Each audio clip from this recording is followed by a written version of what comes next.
Good afternoon.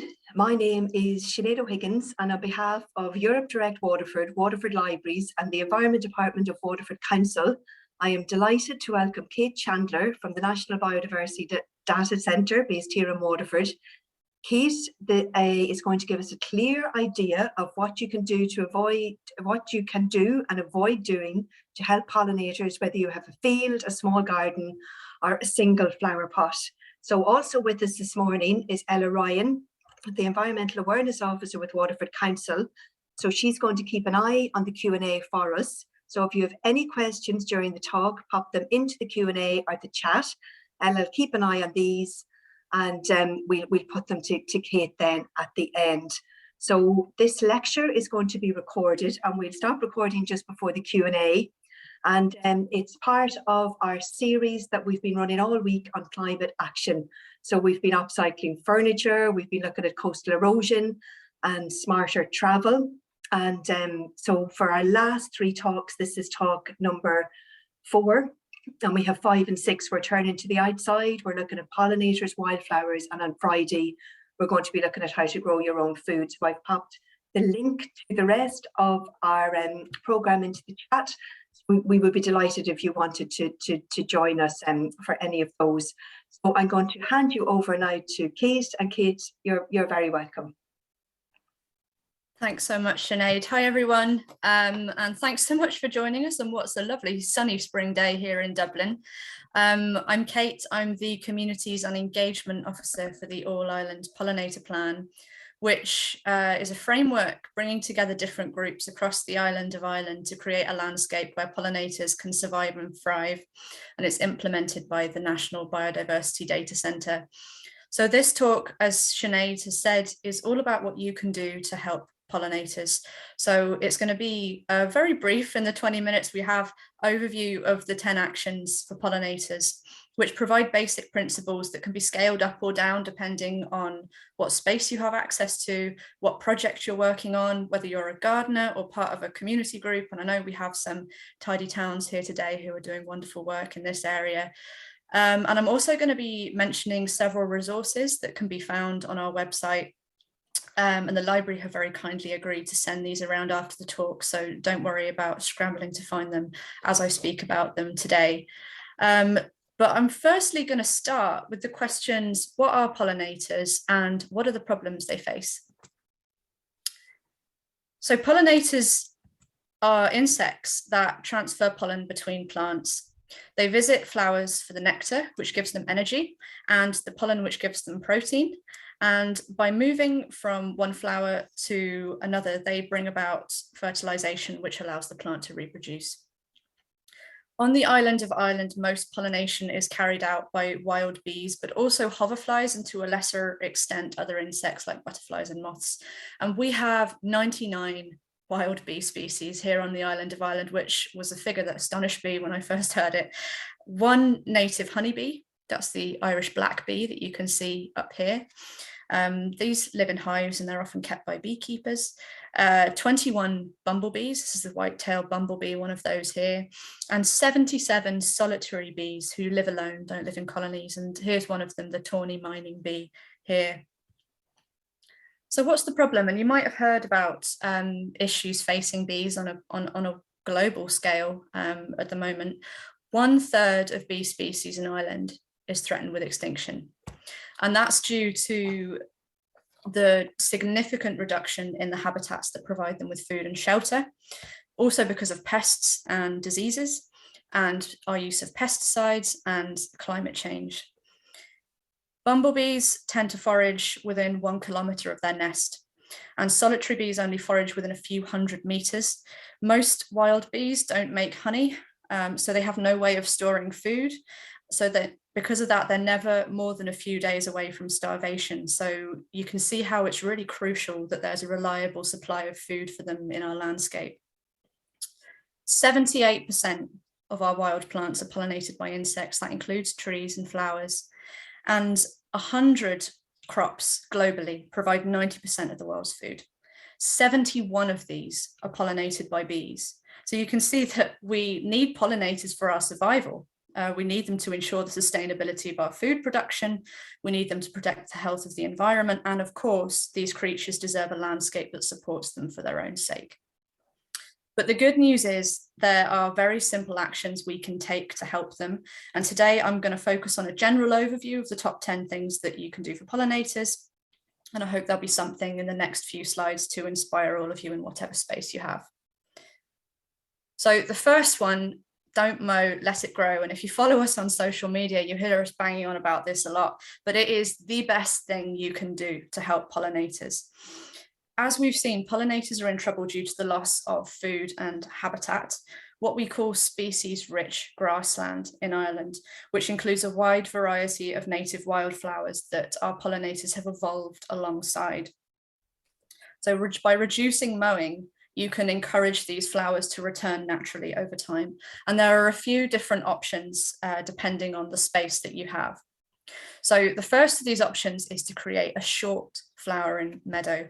And to do this, all you need to do is cut your lawn every 6 weeks, just every 6 weeks, and start in mid-April. So you're allowing the first dandelions to flower, and I'll talk a bit more about dandelions later, but they are very, very important plants for pollinators.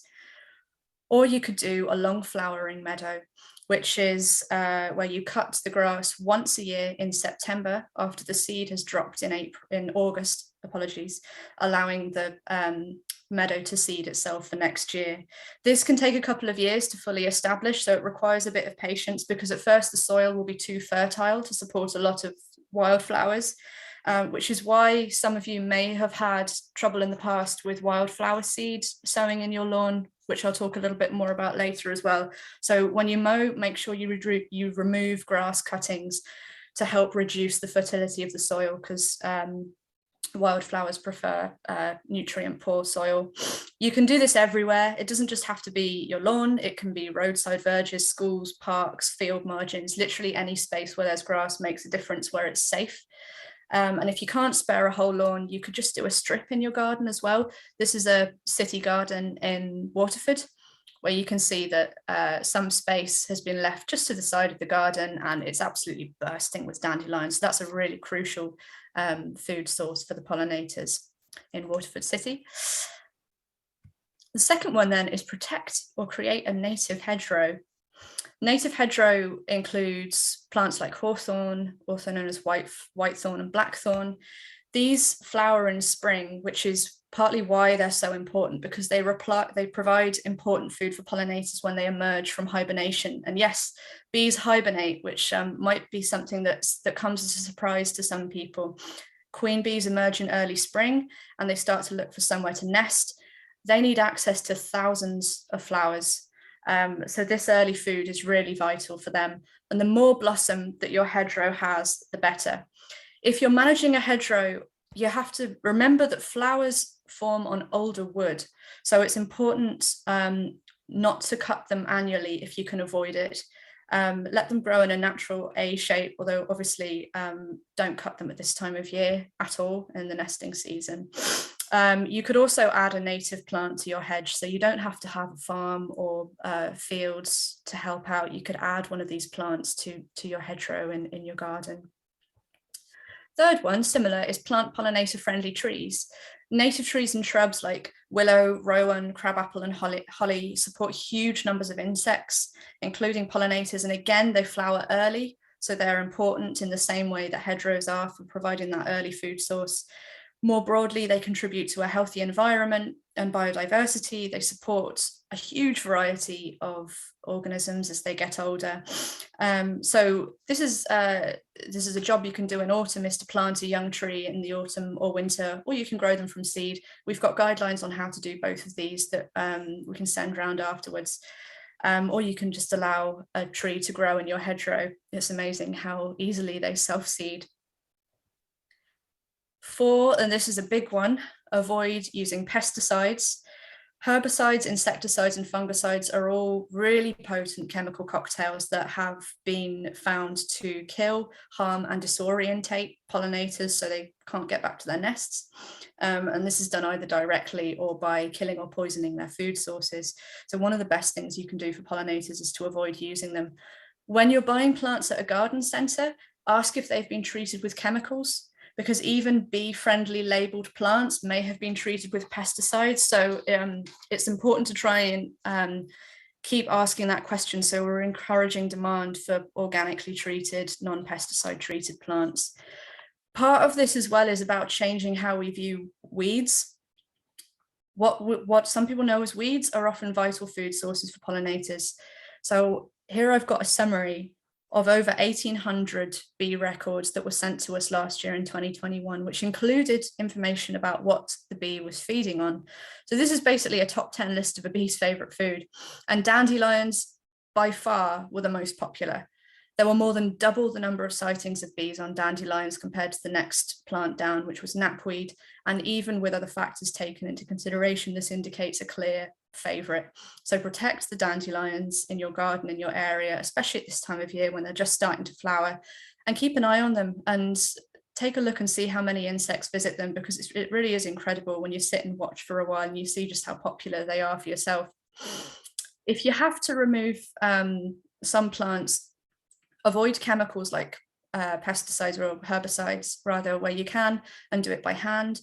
If that isn't possible, there are some trials going on at the moment into organic alternatives which don't add poison to the food chain. So once that study is completed, we will hopefully be publishing some information about what the other options are. Although I will say that at the moment, there are a couple of cases where you can't avoid using herbicides, like in cases of invasive species such as Japanese knotweed. Other than that, try and avoid it altogether.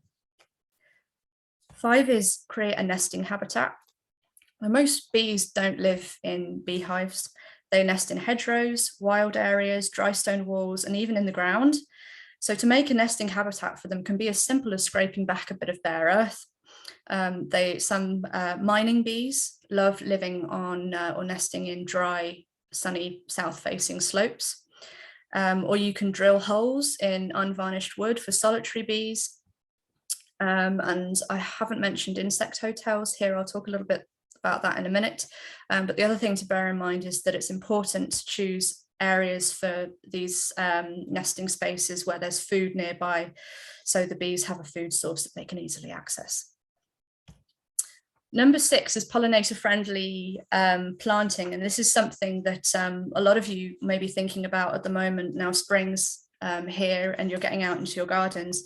Whether you have a balcony or a garden or a window box, there are ways you can help. You don't need much space to plant things that pollinators will like. When you're planning what to plant, try to choose things that will flower throughout the year. Certain times of year are known as hunger gaps for pollinators because it's times when food is scarce.